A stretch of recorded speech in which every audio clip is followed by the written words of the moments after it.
Hey everyone, welcome back to the channel. Today we're talking about a place that rarely makes headlines for the reasons it probably should: Tibet. Most people think of the Tibet issue as a story about religion or human rights. That's part of it, sure. But if you zoom out and look at it through the lens of geostrategy, Tibet is one of the most important land-based power pivots in Asia. And it's also a genuinely contested topic. Different countries tell very different stories about what's happening there and why. So let's walk through 4 reasons Tibet matters and try to hold both sides of the story as we go. Number 1, Tibet is Asia's water tower. The Indus, the Ganges, the Brahmaputra, the Mekong, the Salween, some of Asia's most important rivers, all begin on the Tibetan Plateau. The People's Republic of China, PRC, has been building hydropower stations and water infrastructure on the upper Yarlung Tsangpo. And that's triggered real anxiety downstream, especially in India and Bangladesh, over flow control and future water security. Some analysts frame this as the PRC holding water leverage over its neighbors. But it's worth noting Beijing's own position. The PRC says these are domestic development and clean energy projects, that it shares hydrological data with downstream states, and that no binding water-sharing treaty has ever obligated it to do otherwise. Whether that reassures you or not probably depends on how much you trust the data sharing in practice, and that's really the core of the dispute. Number 2, Tibet is the front line of the PRC-India standoff. Tibet borders India, Bhutan, and Nepal directly, making it ground zero for one of the tensest military relationships in the world. Historically, it acted as a buffer zone. Today, the two militaries face off across a line of actual control, stretching thousands of kilometers.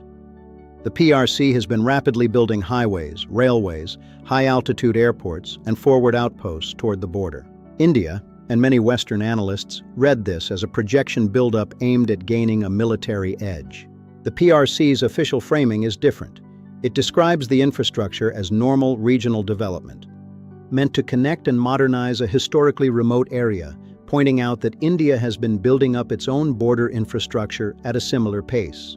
Both militaries have, in fact, expanded significantly in recent years, so it's less a one-sided story than an arms race dynamic. Number 3, Tibet is a gateway into South Asia.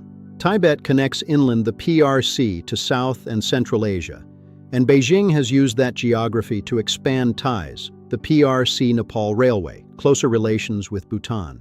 India tends to see this as encroachment on what it's traditionally treated as its own regional sphere of influence. The PRC, for its part, frames these projects as mutually beneficial connectivity and development, part of its wider Belt and Road vision, open in principle to any partner country.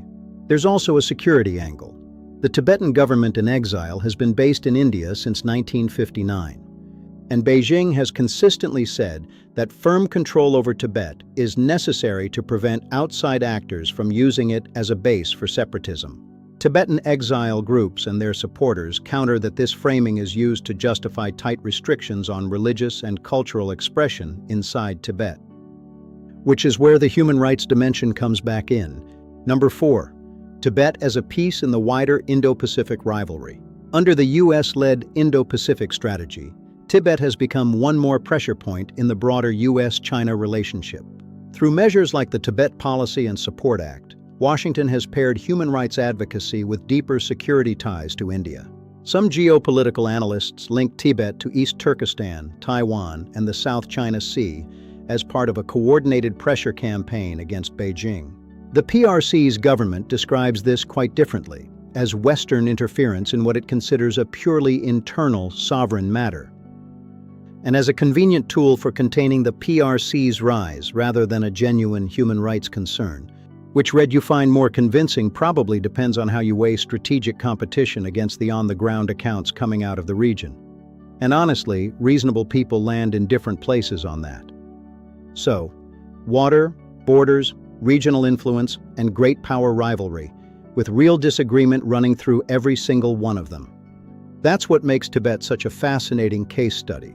It's rarely just about the facts on the ground. It's about which story you're inclined to believe. That's it for today's analysis. If this kind of breakdown is useful to you, hit like, share it with someone who'd find it interesting, and drop a comment below.